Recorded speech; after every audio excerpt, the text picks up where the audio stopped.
जय महाराष्ट्र। सर्वप्रथम आज या ठिकाणी बच्चू कडू साहेब आल्यानंतर आम्ही काळी मशीद ट्रस्ट सोलापूरच्या वतीने इथं आलेलो आहोत आणि साहेबाला निवेदन दिले। निवेदनाचा असा उद्देश आहे की आम्ही आमच्या मशीदची जागा खालिद मन्यार जे प्रहार संघटनेचं नाव घेऊन वारंवार अन्याय करत आहे आणि सोलापूर शहरात गुटखेवाले झाले, मटकेवाले झाले, आता मशिदीकडनं खंडणी मागत आहे। या खंडणी मागणी केल्यामुळं आम्ही आज बच्चू कडू साहेबांना भेटलो आणि त्यांना त्या सदिच्छितपूर्ण सांगितलं की आज तुमचं कार्यकर्ता प्रहार संघटनेचं नाव घेऊन आमच्या मशिदीला ट्रस्टीला 5 लाख रुपये खंडणी मागत आहे। आम्ही वारंवार पोलीस प्रशासन, पोलीस कमिशनर साहेब, आयुक्तालय आणि महानगरपालिकेच्या साहेबांना पण सुद्धा आम्ही कंप्लेंट केली आहे की हा माणूस बेकायदेशीर तिथं खोका बनवून मशिदी जागा हडप कराले, तर त्यासाठी आम्हाला तुम्ही या जागेला रिकामी करून द्यावे व ह्याच्यावर खंडणीचे गुन्हा दाखल करावे। पण खालिद मन्यार अत्यंत षड्यंत्रकारी माणूस असून त्यांनी पोलीस प्रशासनावर दबाव आणत आहे। का? फक्त या कारण एकमेव आहे की प्रहार संघटना माझी आहे, माझे भलते लोक माझे ओळखीचे, नेते मंडळी माझी आहे, माझ्याकडे पैशाचा पावर आहे, पोलीस प्रशासनाला मी खिशात ठेवतो, अशी गोष्टी मशीदमध्ये येऊन सगळ्यांसमोर बोललेले आहे आणि आम्हाला अशी धमकी चेतावणी दिली आहे की आम्ही मशीद जागा कधी सोडणार नाही, हे आमची बापदाती जागा आहे, आम्ही कायमस्वरूपी तर राहणार, तुम्हाला काही करायचं असेल ते करा, या पद्धतीने आम्हाला धमकी दिलेली आहे। यासाठी मी महाराष्ट्र राज्य वक्फ मंडळमध्ये वारंवार तक्रारी अर्ज दिलेला आहे। ट्रिब्युनल कोर्टामध्ये सुद्धा केस टाकलेला मी या गोष्टीसाठी। त्याच्याकडे कुठल्याही प्रकारचं पुरावा नाही खालिद मन्यारकडे, ना कुठल्याही जागेचं त्यांनी मस्जिदासोबत ट्रस्टीसोबत व्यवहारसाठी कागदपत्र केलेलं आहे किंवा मस्जिदला कुठली देणगी आणि भाडे देत नाही। उलट त्यांनी आमचे जेवढे शेजारी लोक राहतात त्यांच्याकडनं 6,000 7,000 रुपये चंदा जमा करून स्वतःच्या फायद्यासाठी औरंगाबादला फिरायला जात आहे। औरंगाबादला नुसतं नावासाठी की मी वक्फ बोर्डला चाललो, मला देणगी द्या, या सगळ्या गोष्ट करत आहे। आज मुख्याने सोलापूर शहरामध्ये काळी मशीद हे सगळ्यात जुनी आणि प्राचीन काळी मशीद आहे। बच्चू कडूंनी आम्हाला आश्वासन दिले की याच्यावर आम्ही 100% काय कारवाई करू आणि आम्हाला सांगितले की विश्रामगृहामध्ये या, आम्ही तिथं भेटू आणि काय असेल ते पूर्ण प्रॉब्लेम सॉल्व्ह करून कायदेशीर कारवाई करू। पुढची दिशा असेल की आम्ही पोलीस आयुक्तांना भेटणार आहे आता सध्या आणि सांगणार आहे की यांनी 5 लाखाची मला खंडणी वारंवार मागत आहे आणि आम्हाला त्रास देत आहे, ह्याच्यापासून आम्हाला जीवमानाची धमकी येत आहे, तर ह्याच्यावर कारवाई करा म्हणून। माझं नाव अझर जमादार, मी काळी मशीद ट्रस्ट उपाध्यक्ष आहे आणि वर्षानुवर्ष मी काळी मशीद सेवा करत आहे सध्या। जाती आणि धर्माचा झेंडा घेऊन फिरतो म्हटलं तर कार्यकर्ते असंख्य भेटू शकतं, पण निवड सेवा आणि सेवा हे काम करणारा कार्यकर्ता भेटत नाही आणि असा कार्यकर्ता महाराष्ट्रात आम्ही कमावला आहे। त्या कार्यकर्त्याचा सन्मान व्हावा, कारण त्याच्याशिवाय पक्ष नाही आणि पक्ष जर मोठा करायचा तर कार्यकर्त्याशिवाय दुसरा पर्याय नाही आणि म्हणून ते आम्ही ओळखलं। दिवसांदिवस हा जो पुरस्कार आहे अतिशय मोठ्या प्रमाणात निवळ पुरस्कारापुरता नाही तर त्या कार्यकर्त्याचं आयुष्य जे पणाला लागलं ते सुद्धा त्याला सांभाळण्याचं कामसुद्धा केलं जाईल। आणि मला असं वाटतं का सरकार दरबारी निवड कार्यकर्त्यासाठी, सगळ्या पक्षाच्या कार्यकर्त्यासाठी एखादी योजना असली पाहिजे। ज्यांच्यावर गुन्हे दाखल झाले असेल, ज्यांनी प्रचंड काम सेवेचं केले असेल, एक कार्यकर्त्यासाठी योजना असणं गरजेचं आहे आणि म्हणून त्याची सुरुवात आम्ही करतो। कुठलाही लाडका कार्यकर्ता हे चांगला शब्द आहे। आजकाल लाडक्या बहिणीला 21,000 देणार, 2100 देणार होते पण ते 1500च आहे। आता लाडका शब्द सरकारला कळू वाटून राहिला। लाडक्या बहिणीवरही नजर नाही आणि लाडक्या शेतकऱ्यावरही नाही। बारामतीमधून आंदोलन सुरू करताय, नेमकं त्या आंदोलनाची रूपरेषा कशी असणार आहे, किती तारखेला आंदोलन असणार आहे, कोणत्या भूमिकेवर तुमचं आंदोलन असणार? आम्ही सांगितलं का कर्जमाफी असेल, दिव्यांगांचं 6,000 रुपये मानधन असणार, त्यांनी जे काही संकल्प केला होता भाजपचा का हमी भावाला जे काही हमीभाव आहे त्याला 20% आम्ही अधिकचं अनुदान देईल, म्हणजे बोनस देऊ, त्याही पूर्तता त्यांनी केली पाहिजे। मच्छीमार आहे, मेंढपाळ आहे आणि मजूर आहे। मजुरासाठी एकही योजना सध्या नाही, शेतात काम करणाऱ्या मजुरासाठी। म्हणजे गावात जर शेतकरी मरण पावला अपघातानं त्याला पैसे मिळतं पण मजुराला ते भेटत नाही। पण मजुराचं एक स्वतंत्र महामंडळ असलं पाहिजे आणि युवकांना जेथपर्यंत रोजगार नाही तोपर्यंत भत्ता दिला पाहिजे। या मागणीसाठी आम्ही बारामतीवरून त्याची सुरुवात करतो, कारण अर्थ खातं बारामतीत आहे आणि ते म्हणतात अर्थ नाही आहे, तर त्यांना आम्ही सांगतोय अर्थ कसा निर्माण केला जातं आणि आमच्याजवळून घेतलेले पैसे किमान आम्हाला परत जरी केले तरी आमचं सगळ्यांचं कर्ज माफ होऊ शकतं। 35-40 हजार कोटी फक्त पाहिजे आणि 35-40 हजार कोटी रुपये कर्जमाफीसाठी आणि दिव्यांगांच्या मानधनासाठी जास्तीत जास्त 1,000 कोटीची गरज आहे। हे मेजर मागणीसाठी जास्त पैशाची गरज नाही, पण सरकार का नाही म्हणतं याच्यासाठी हे आंदोलन आहे। 2 जूनला हे आंदोलन सुरू होईल। 2 जूनला 3 जूनला आम्ही 2 जूनला रात्री आमचं सकाळी सभा 4-5 वाजता सभा बारामतीत होईल.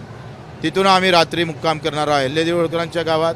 3 तारखेला पंकजाताई मुंडे, 4 तारखेला बाळासाहेब पाटील जे सहकार मंत्री आहे, आणि 5 तारखेला संजय भाऊ राठोड, 6 तारखेला शिवराज्याभिषेक दिनी नागपूरला आम्ही कूच करू.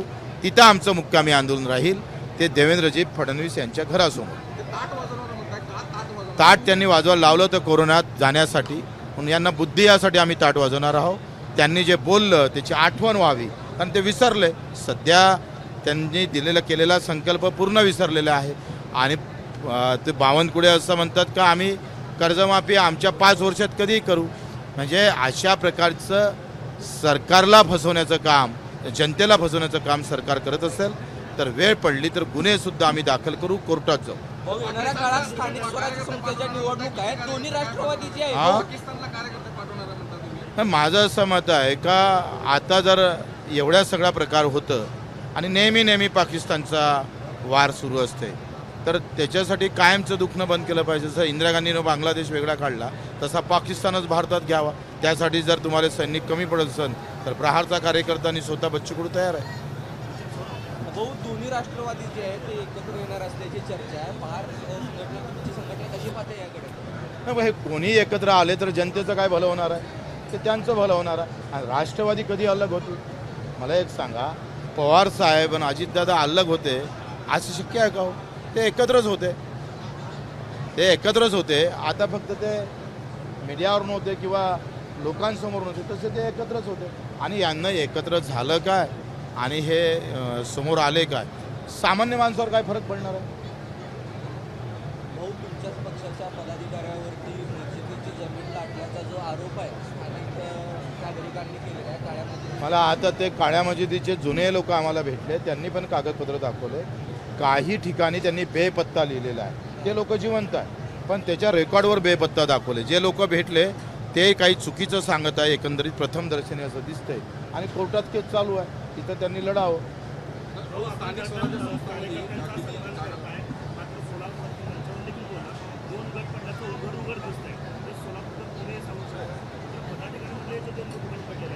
गट पडणं हे चांगली गोष्ट आहे, पण ते निवारणं त्याच्यापेक्षा चांगली गोष्ट आहे.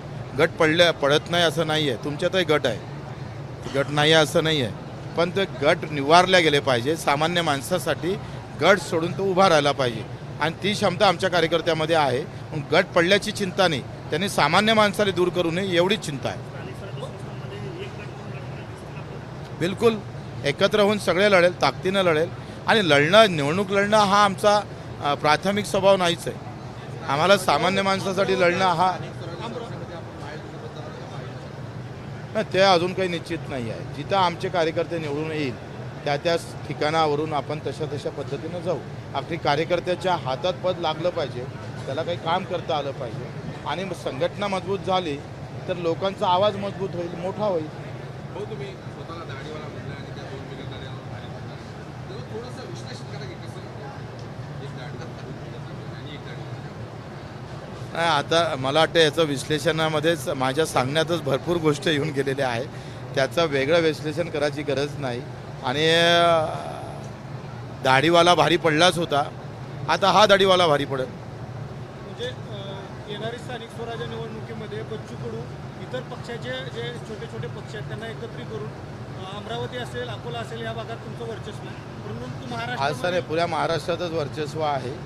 आम्ही सोलापूरमध्ये सुद्धा, मी सांगतोय, सोलापूर असेल, लातूर असेल, आता आमची लातूरमध्ये नगरपालिका आहे, पूर्ण सत्ता आमच्याजवळ आहे साकूरला. त्याच्यानं ते अमरावतीपुरतं मर्यादित ठेवता येणार नाही. सगळ्या इकडे लढू.